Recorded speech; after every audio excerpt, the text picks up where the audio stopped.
다 찾으셨으면 우리 함께 같이 읽겠습니다. 마태복음 12장 1절에서 8절입니다.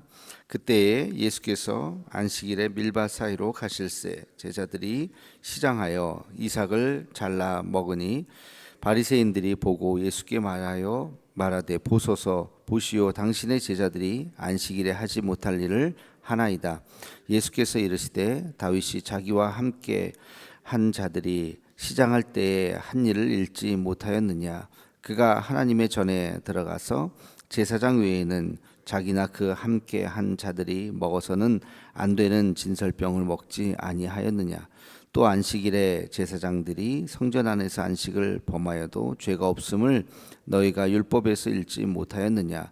내가 너희에게 이르노니 성전보다 더 큰 이가 여기 있느니라. 나는 자비를 원하고 제사를 원하지 아니하노라 하신 뜻을 너희가 알았더라면 무죄한 자를 정죄하지 아니하였으리라. 인자는 안식일의 주인이니라 하시니라. 아멘. 오늘 말씀은 바리새인들이 예수님을 정죄하는 장면이죠. 그 이유가 있습니다. 1절에 보면 안식일에 밀밭 사이로 가실새 배가 고파서 제자들이 밀 이삭을 잘라 먹는 일이 생겼습니다. 안식일에 밀밭 사이를 가면서 밀 이삭을 먹었다. 뭐 그게 뭐가 잘못인가?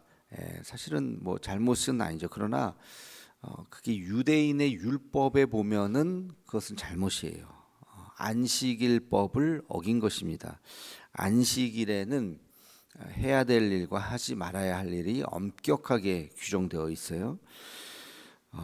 안식일에는 심지어는 걸음걸이 숫자까지도 그 집 밖으로 나가면 하여튼 얼마 이상을 가면은 그것은 뭐 안 되는 그런 아주 엄격한 법이 있죠. 특히 이렇게 밀밭 사이로 가다가 또 그 밀 이삭을 이렇게 비어서 먹었다. 이거는 엄청난 안식일법을 위반한 것입니다. 그래서 바리새인들이 그 장면을 이제 우연히 보면서 예수님에게 당신은 왜 율법을 지키지 않느냐라고 율법을 어긴 사람이라고 이제 비난을 하게 되었던 것입니다. 예수님은 거기 그 이야기를 듣고 이제 그 다윗 시대 때 다윗이 했던 일에 대한 예를 이제 드시는 거죠. 다윗이 도망 다닐 때 사울을 도망 다닐 때 그의 부하들과 이제 굶주리다가 한 제사장에게 찾아갔어요. 그래서 제사장에게 먹을 것을 달라고 하니 먹을 것은 없다. 근데 여러분 그 제사 앞에 이제 진설병이라고 있잖아요. 떡이. 이거는 하나님 앞에 드리는 건데 이거 외에는 먹을 것은 없다. 그랬더니 그거라도 달라. 그래서 억지로 뭐 억지로는 아니죠. 그 제사장이 줬죠. 나중에는 이제 그 제사장이 또 이렇게 또 안 좋은 일이 이제 벌어지기도 했지만 하여튼 그래서 그걸 가져다가 다윗과 그의 부하들이 그 진설병을 먹는 일이 성경에 기록되어 있습니다. 그 이야기를 예수님께서 하시면서 안식일의 주인은 인자는 안식일의 주인이다. 이제 그 이야기를 하시는 거예요. 그러니까 다시 말하면 율법 그 자체를 지키고 안 지키는 것이 중요한 것이 아니라 율법을 만든 의도를 잘 봐야 된다. 의도 왜 율법을 만들었는지 그러면서 인용하신 성경 구절이 있어요. 7절에 보면 나는 자비를 원하고 제사를 원하지 아니하노라 하신 뜻을 너희가 알았더라면 무죄한 자에게 정죄하지 아니하였으리라 라고 이야기하세요. 자비를 원하고 제사를 원하지 아니하였더라면 이 말씀은 호세아서 6장 6절 말씀을 인용하신 거죠. 거기에 보면 나는 인애를 원하고 제사를 원하지 아니하며 번제보다 하나님을 아는 것을 원하노라. 요 말씀이거든요. 그러니까 제사를 원하지 않는다. 그들이 제사 율법, 안식일법, 하여튼 이 모세법을 얼마나 그것을 지킵니까? 굉장히 끔찍하게 생각을 하죠. 그러나 호세아의 말씀에 보면 하나님께서 하신 말씀이 제사를 원하지 않는다. 하나님이 원하시는 것은 자비를 원하고 제사를 원하지 않는다 하는 그 말씀. 그리고 그 다음 구절이 번제보다 하나님을 아는 것을 원한다. 여기서 중요한 것은 뭐예요? 하나님이 어떤 분이신가를 아는 것, 율법 자체를 기계적으로 지키는 것이 중요한 것이 아니라 하나님께서 우리에게 왜 율법을 주셨을까? 율법이 없었던 시절이 있었겠죠. 그러다가 어느 날 이제 하나님이 율법을 주신 겁니다. 그래서 율법을 왜 주셨는지, 율법의 의도를 깨닫는 것이 중요하다. 근데 뭐 예수님이 사실 슬쩍 얘기는 했지만 인자는 안식일의 주인이라라는 말씀이 뭐예요? 그 율법을 만든 이가 삼위일체 되는 나 하나님이다라는 걸 이제 은유적으로 이야기했는데 못 알아들었겠죠, 그 사람들이. 네, 이제 우리는 알죠, 이게 무슨 말씀인지. 이게 모든 것이 다 주님을 위해서 하나님의 아들이신 예수님을 위한 것인데 그들은 인간 예수로만 생각했기 때문에 했던 말들이기는 하죠. 아무튼 여기서 중요한 것은 그 형식적인 제사보다는 인애라는 게 뭐야? 사랑을 베푸는 것이죠. 사랑을 베푸는 것을 하나님께서는 더 원하신다는 거예요. 형식적인 제사, 형식에 다 얽매여서. 그래서 예수님께서 이 바리새인들을 책망한 이유가 바로 여기 있는 거죠. 형식은 얼마나 잘 지켰습니까, 바리새인들이? 그러나 그 형식을 기계적으로 잘 지키는 게 중요한 것이 아니라 너희가 어떤 마음을 가지고 그 율법을 지켰느냐, 그것이 사랑의 동기냐 아니면 자기 의냐, 나의 의를 드러나게, 나 봐, 이 정도야, 나는 이렇게 율법을 잘 지켜, 나는 이렇게 금식을 잘해, 나는 이 정도야. 그런 자기 의를 드러내기 위해서 한 행동은 다 그건 아무것도 아니다. 그것은 하나님께서 책망하실 일이다. 지금 그 이야기를 하고 있는 것입니다. 그래서 율법을 지키지 말아라, 그냥 네 마음대로 행하라라는 것이 아니라 그 상황을 보고 율법을 적용하라는 것이죠. 우리 지금도 법이 있지만 지금도 법 정신이라는 것이 있고, 사람을 죽이면 범죄지만 어떤 것은 사람을 죽여도 범죄가 안 될 때도 있어요. 이걸 정당방위라 그러죠. 자기의 생명이 위협을 받을 때, 강도가 와서 칼을 가지고 나를 찌르려고 할 때 그거를 이제 탁 해가지고 싸우다가 그 강도를 죽였다. 그러면 그거는 사람을 죽인 그 행위는 잘못된 거지만 이 사람이 왜 저 사람을 죽였는가? 그래서 그건 정당방위로 해서 그것은 법의 처벌을 받지 않을 수도 있습니다. 그러니까 지금 법도 그런 것들이 있죠. 예수님께서 말씀하신 것은 법 정신, 법의 의미를 이야기하는 것이에요. 그래서 우리의 기준은 형식 자체가 되어서는 안 되고 형식보다, 결과보다 동기, 왜 우리가 이런 일을 하게 되었을까? 교육에서도 마찬가지입니다. 아이들에게 우리는 결과를 보고 이렇게 책망을 하고 혼내기도 하고 그래요. 너 몇 점이야? 60점밖에 못했어. 60점이 점수니? 하면서 60점이라는 그 점수 결과만 보고서 막 혼내는데 이 아이의 과정을 우리가 칭찬해주고 과정을 해야 돼요. 그래서 공부도 안 하고 이제 놀다가 80점 받은 친구들은 혼낼 수도 있겠죠. 시험이 코앞인데 열심히 준비해야지.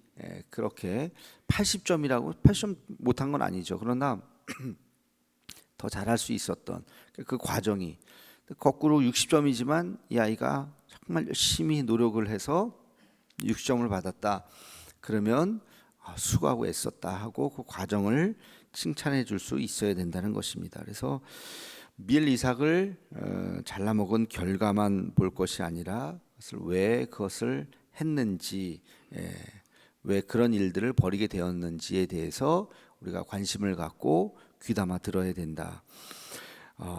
그 예수님께서 하셨던 이 사랑의 법이라고 하는 것은 항상 그런 동기입니다. 예수님은 늘 공의와 사랑 이 두 가지가 있지만 공의와 사랑에서 결국에는 이 공의를 무시하는 것이 아니라 결국에는 이 공의를 이기는 것이 사랑인 것이죠. 사랑. 결론은 사랑으로 가는 것입니다. 그래서 우리가 뭐 무조건 좋은 곳으로 넘어가는 것이 아니라 지적하고 책망하고 시시비비를 가리지만 그러나 결론은 사랑으로 가라라는 것이죠. 그래서 이 율법이라고 하는 것은 궁극적으로 뭡니까? 궁극적으로 하나님께서 율법을 주신 이유는 사람을 살리기 위해서요. 그 공동체를 살리기 위해서, 그 한 사람을 살리기 위해서 율법을 주셔서 모든 사람이 그 율법을 잘 지키라는 것이지, 그걸 개인을 살리고 공동체를 살리는 것이지, 그 율법이 흉기가 되어서 사람을 죽이는 일에 쓰여서는 안 된다. 율법을 지키지 않았다고 사람을 죽여서는 안 되고, 율법을 지키지 않은 것에 대해서 문제를 지적하고 책망할 수는 있겠죠. 그러나 책망한 다음에 그 사람이 다시 새 사람이 되도록 하는 것, 그것이 율법의 기능인 것이지, 율법으로 사람을 죽이려고 하는 것이 율법의 최종 목표가 아니다 하는 것을 말씀하고 있습니다. 그 이야기가 바로 호세아의 지적이잖아요. 인애를 원하고 제사를 원하지 않는다. 사실 이 말은 굉장히 파격적인 말입니다. 이것은 그 당시에 선지자나 예언자들이 할 수 있는, 인애를 원하고 제사를 원하지 않는다. 그들이 제사를 얼마나 중요하게 생각했던 그 시대에 하나님께서 이런 걸 원하시는 것이 아니다. 뭐 미가도 비슷한 얘기를 했죠. 하나님께서 천천의 수양이나 만만의 강수 같은 기름을 원하시는 것이 아니다. 그렇게 제사 지내는 사람들을 향해서 이야기한다는 것은 그게 하나님이 제일 기뻐한다고 생각했었는데, 점점점 형식화되어 가고 있는 신앙에 대한 일침을 가하는 것이죠. 그래서 우리의 신앙도 점점 횟수가 오래되고 10년, 20년, 30년 그 오래 믿는 것이 나쁜 것은 아니죠. 좋은 거죠. 신앙이 점점 우리가 일찍 신앙생활 시작한 사람들이 신앙생활 오랫동안 하는 것은 참 귀한 일이지만, 그러나 1년 1년 지나갈 때마다 우리는 스스로를 한번 생각해 봐야 돼요. 우리의 신앙이 점점 경직되고 있는 것은 아닌가, 형식화되고 있는 것은 아닌가, 율법화되고 있는 것은 아닌가.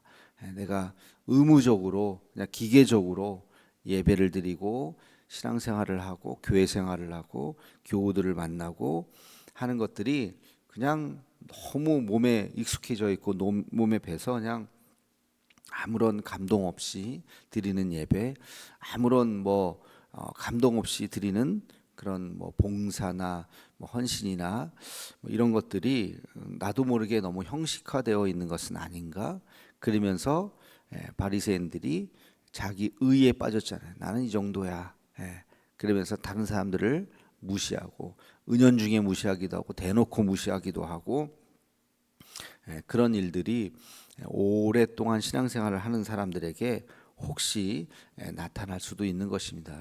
나도 모르게 율법화된 신앙생활을, 우리는 말로는 율법을 비판하지만 우리도 율법을 그렇게 율법주의적인 신앙생활을 할 수도 있다는 것을 다시 한번 생각하고, 예수님의 이 말씀을 우리에게 주시는 말씀이 아닌가 하는 그런 우리 안에 또 성찰이 필요한 것입니다. 인애를 원하고 제사를 원하지 않는다. 예수님 말씀, 제사가 아니라 자비를 원한다 하는 것이 어떤 말씀인가? 우리가 신앙생활하면서 잃어버리고 있는 것은 무엇인가? 다시 회복해야 되는 것은 무엇인가? 하는 것을 다시 한번 묵상하는 이 아침이 되기를 간절히 소망합니다. 기도하겠습니다. 거룩하신 주님, 오늘 예수님께서 또 제자들과 안식일에 행했던 일들에 대한 바리새인들과의 대화를 통해서 우리도 모르게 신앙생활이 형식화되고 율법화되어 있는 것은 어떤 것이 있는가 다시 한번 생각해 보는 시간을 갖게 하여 주옵소서. 그래서 하나님, 우리 신앙이 정말 또 말씀의 의미를 다시 한번 깨닫고 신앙의 동기를 다시 한번 우리가 되짚어보고, 나는 왜 이 일을 하는지, 나는 왜 교회에서 이런 일들에 우리가 관심을 갖는지, 이 일을 해야 되는지 다시 한번 우리가 고민하고 반성하고 기도하며 우리의 신앙이 굳어지지 않도록, 딱딱해지지 않도록 더 우리가 정말 부드러운 마음으로 날마다 하나님 앞에 나아갈 수 있도록 하나님 인도하여 주시옵소서. 예수님의 이름으로 기도하옵나이다. 아멘.